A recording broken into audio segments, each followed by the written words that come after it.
எல்லாருக்கும் வணக்கம். டிஎன்பிஎஸ்சி தேர்வுக்கு தயாராகிட்டு இருக்கீங்களா? வாங்க ஏப்ரல் 26, 27 தேதிகளோட மிக முக்கியமான நடப்பு நிகழ்வுகளை பரீட்சைக்கு தேவையான மாதிரி வேகமா ஒரு பார்வை பார்த்துடலாம். ஓகே, ரெடியா? இந்த 2 நாள்ல நடந்த விஷயங்கள்ல எது எக்ஸாம் பாயிண்ட் ஆஃப் வியூல ரொம்ப முக்கியம், அதிலிருந்து கேள்விகளை எப்படியெல்லாம் எதிர்பார்க்கலான்னு நாம இப்ப அலச போறோம். வாங்க ஆரம்பிக்கலாம். முதல்ல நம்ம பார்க்க போற டாபிக் சுற்றுச்சூழல் மற்றும் அறிவியல். உங்களுக்கு தெரியும், டிஎன்பிஎஸ்சில இது ஒரு ஹாட் டாபிக். சோ இதிலிருந்து வந்திருக்கிற லேட்டஸ்ட் அப்டேட்ஸையும் சில இன்ட்ரெஸ்டிங்கான கண்டுபிடிப்புகளையும் பார்க்கலாம். நம்ம தமிழ்நாட்டோட மாநில விலங்கு நீலகிரி வரையாடு, இத பத்தி ஒரு முக்கியமான அப்டேட் வந்திருக்கு. என்னன்னா, இப்போ 3வது ஒருங்கிணைந்த கணக்கெடுப்பு வேலையை ஆரம்பிச்சிருக்காங்க. இது நம்ம மாநிலத்தோட சின்னம் சம்பந்தப்பட்ட விஷயம். அதனால பரீட்சையில இதிலிருந்து கேள்வி வர வாய்ப்பு ரொம்ப ரொம்ப அதிகம். சோ கொஞ்சம் கவனமா கேட்டுக்கோங்க. ஓகே, இந்த கணக்கெடுப்புல நாம ஞாபகம் வச்சுக்க வேண்டிய 3 முக்கியமான பாயிண்ட்ஸ் இருக்கு. 1, இது ப்ராஜெக்ட் நில்கிரி தாகருக்கு கீழே வருது.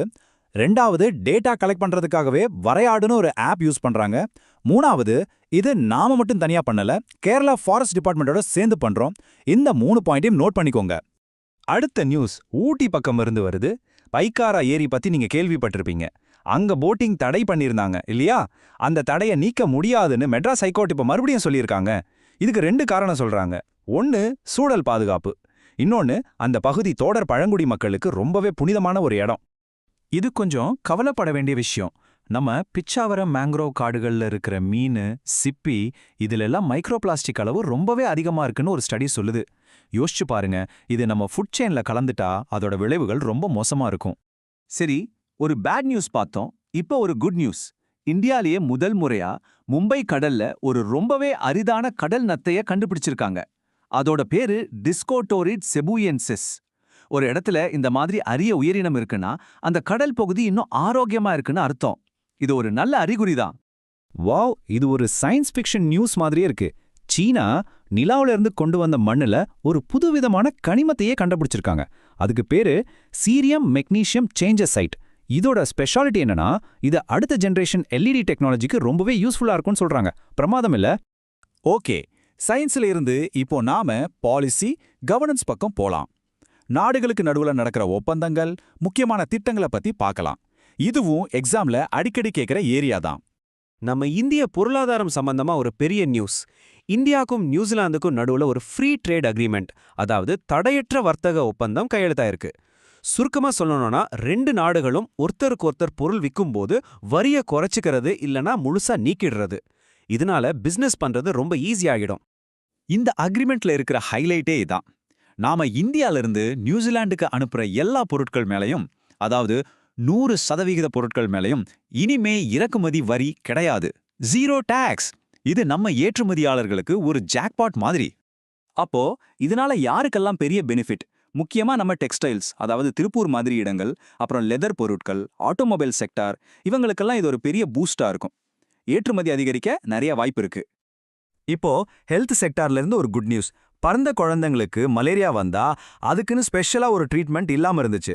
இப்போ முதல் முறையா பச்சிளம் குழந்தைகளுக்கான ஒரு மலேரியா மருந்துக்கு உலக சுகாதார அமைப்பு, அதாவது WHO அங்கீகாரம் கொடுத்திருக்காங்க. அந்த மருந்து பேரு ஆர்டெமெதர் லுமஃபான்ட்ரின். இது ஒரு பெரிய மருத்துவ முன்னேற்றம். போதைப் பொருளுக்கு எதிரான போராட்டத்துல நம்ம மத்திய அரசாங்கம் ஒரு புது டெக்னாலஜி டூலை அறிமுகப்படுத்தியிருக்கு. அதுதான் நஷா முக்த் பாரத் 2.0 ஆப்ட். இது போதைப் பொருள் இல்லாத இந்தியாங்கிற இலக்கை அடைய ஹெல்ப் பண்ணும். சரி, அடுத்து நம்ம கல்ச்சர் அண்ட் ஹிஸ்டரி பகுதிக்கு போலாம். இதுல ஒரு இன்ட்ரெஸ்டிங்கான விஷயம் என்னன்னா, ஒரு குளோபல் ஈவெண்ட்டையும் நம்ம தஞ்சாவூர்ல நடந்த ஒரு லோக்கல் கண்டுபிடிப்பையும் கனெக்ட் பண்ணி பார்க்க போறோம். ஏப்ரல் 26, இந்த தேதியை நோட் பண்ணிக்கோங்க. இது வேர்ல்ட் இன்டெலெக்சுவல் ப்ராப்பர்ட்டி டே, அதாவது உலக அறிவுசார் சொத்துரிமை தினம். எக்ஸாம்ல முக்கியமா என்ன கேட்பாங்க? அதோட தீம் தான். இந்த வருஷத்தோட தீம் அறிவுசார் சொத்துரிமை மற்றும் விளையாட்டு, தயார், தொடங்கு, கண்டுபிடி. இதை நல்லா ஞாபகம் வச்சுக்கோங்க. இப்போ நம்ம ஊரு நியூஸ்க்கு வரோம். தஞ்சை பெரிய கோயில்ல ஒரு சூப்பரான வரலாற்று கண்டுபிடிப்பு. கோயில் தேர ஆய்வு செஞ்சப்போ அதுல நாயக்கர் கால சின்னங்கள், குறிப்பா மீன் சின்னம் பொறிக்கப்பட்டிருக்கிறது தெரிஞ்சிருக்கு. இது அந்த தேருக்கும் நாயக்கர் வம்சத்துக்கும் இருந்த தொடர்பை உறுதிப்படுத்துற ஒரு பெரிய சான்றா அமைஞ்சிருக்கு. சரி, இப்போ ஒரு ரேபிட் ஃபயர் ரவுண்ட் மாதிரி இது வரைக்கும் நாம பார்த்ததிலிருந்து எக்ஸாமுக்கு தேவையான கீ பாயிண்ட்ஸை டக்குன்னு பார்த்துடலாம். ரெடியா? இந்த டேபிள நல்லா பாருங்க. இதுல இருந்து நேரடியா கேள்விகள் வரலாம். உலக அறிவுசார் சொத்துரிமை தினம் எப்போ? ஏப்ரல் 26. தமிழ்நாட்டின் மாநில விலங்கு எது? நீலகிரி வரையாடு. பைக்கார் ஆறு எங்க உற்பத்தி ஆகுது? முகுர்த்தி சிகரம். ரொம்ப முக்கியமா ப்ராஜெக்ட் நீலகிரி தார் எப்போ ஆரம்பிச்சாங்க? 2023ல. கடைசியா பார்படாஸ் பிரதமர் யாரு? மியா அமோர் மோட்லி. இந்த மாதிரி ஃபேக்ட்ஸ் எல்லாம் உங்க விரல் நுனியில இருக்கணும். சோ பாத்தீங்களா, நாம பார்த்த ஒவ்வொரு நியூஸுக்கும் பின்னாடி ஒரு கனெக்ஷன் இருக்கு. இந்த விஷயங்களை வெறும் தகாலா மட்டும் பார்க்காம, இதுல இருந்து எப்படியெல்லாம் கேள்விகள் உருவாகும், எந்த டாபிக் அடுத்த எக்ஸாம்ல முக்கியத்துவம் பெறும்னு நீங்களே யோசிக்க ஆரம்பிங்க. அப்படி யோசிக்கிறது தான் உங்களை மத்தவங்கள விட ஒரு படி மேல கொண்டு போகும். நல்லா படிங்க. All the best.